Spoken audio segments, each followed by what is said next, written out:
अस्सलाम वालेकुम वरहमतुल्लाहि वबरकातुहू। फ़ितराने के मुतालिक इंतहाई अहम मसला है जो लेकर आज हाज़िर हुआ हूँ, ख़ुसूसन उनके लिए जो बैरून मुल्क रहते हैं और फ़ोन करके अपना फ़ितराना पाकिस्तान में अदा करवाते हैं। यानी अपने रिश्तेदारों को, अज़ीज़ व अक़रबा को फ़ोन कर देते हैं कि आप मेरा फ़ितराना पाकिस्तान में अदा कर दीजिएगा। तो आया कि उनका फ़ितराना पाकिस्तानी हिसाब से अदा किया जाएगा, क्योंकि पाकिस्तान में इस साल उलमा ने तकरीबन 125 रुपये फ़ी कस के हिसाब से फ़ितराने का ऐलान किया है। तो क्या उसका फ़ितराना भी 125 रुपये ही अदा किया जाएगा, या फिर क्योंकि फ़ितराना जो होता है वो आटे के हिसाब से होता है। यहाँ पर जो हम आटा ख़रीदते हैं उस हिसाब से तकरीबन 125 रुपये फ़ितराना बनता है 2 किलो, सवा 2 किलो आटे का। तो अब चूँकि वो बैरून मुल्क रहता है और वहाँ पर उसका जो आटा वो ख़रीद कर खाता है उसका एतबार होगा, तो क्या वहाँ पर भी आटा 125 रुपये ही का मिलता है, सवा 2 किलो? तो ये सवाल है। तो उसका फ़ितराना उसके मुल्क के आटे के हिसाब से होगा।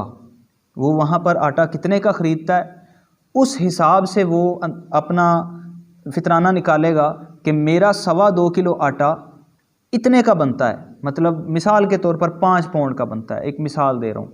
5 पाउंड का अगर बनता है तो 1 पाउंड 200 रुपये का हुआ, और पाकिस्तान में उसका फ़ितराना कितना बना, 1000 रुपये। अगर वो पाकिस्तान में अदा करना चाह रहा है ना, वहाँ पर उसको कोई मसरफ़ नहीं नज़र आया, कोई फ़ितराना लेने वाला नहीं मिला, तो वो पाकिस्तान में अदा करना चाह रहा है, तो यहाँ पर वो वहाँ के हिसाब से 5 पाउंड अगर सवा 2 किलो का बनता है, एक मिसाल दे रहा हूँ, इतने का अगर नहीं भी बनता तो मिसाल दे रहा हूँ, तो 5 पाउंड यहाँ पाकिस्तान में तो 1000 बनते हैं। तो अगर वो 125 रुपये अदा कर रहे हैं उसकी तरफ से, तो उसका फ़ितराना तो नहीं हुआ।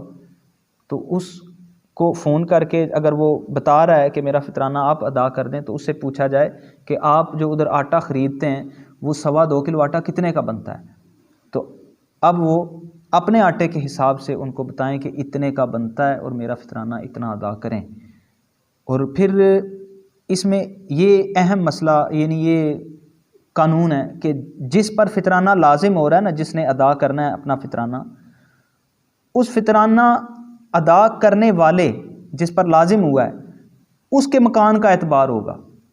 मसलन एक बंदा यूके में रहता है, उस पर फ़ितराना लाजिम हुआ है, तो उसके मकान का एतबार हुआ कि यूके के हिसाब से फ़ितराना दुनिया में जहाँ मर्ज़ी किसी को फ़ोन करके कह दे कि मेरी तरफ से इतना फ़ितराना अदा कर दें, वकील बना रहा है।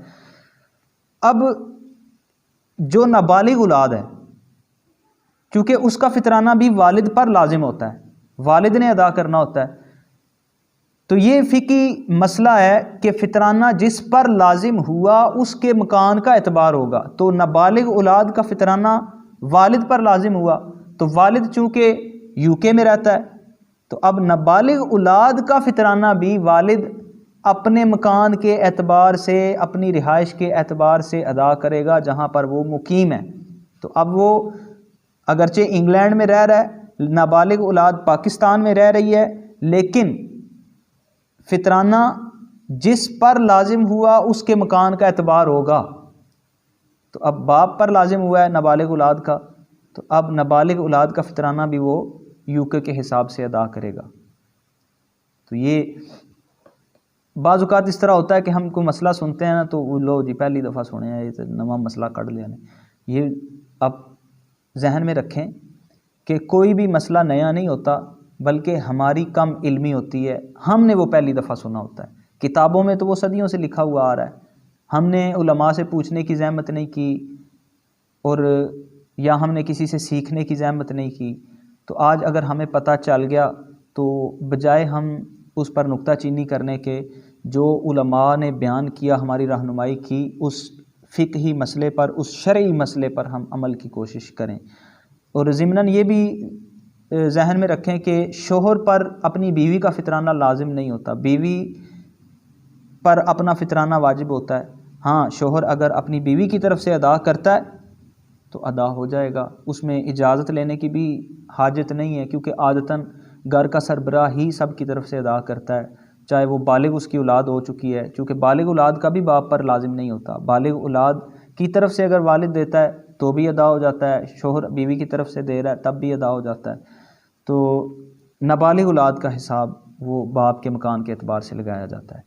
हाँ, अगर शोहर बाहर बैरून मुल्क में है और बालिग औलाद उसकी या बीवी यहाँ पाकिस्तान में है तो वो पाकिस्तानी हिसाब से उनका अदा कर दे तब भी हो जाएगा। लेकिन अगर नाबालिग औलाद पाकिस्तान में है और ख़ुद वो किसी और मुल्क में है तो अपने मुल्क के हिसाब से अपनी नाबालिग औलाद का फितराना वो अदा करेगा। अगर किसी के बच्चों के वालिद नहीं हैं, नाबालिग बच्चे हैं और उनका वालिद नहीं है, तो उनकी तरफ से उनके दादा पर उनका फितराना लाजिम होगा। तो ये चंद ज़रूरी मसाइल थे फितराने के।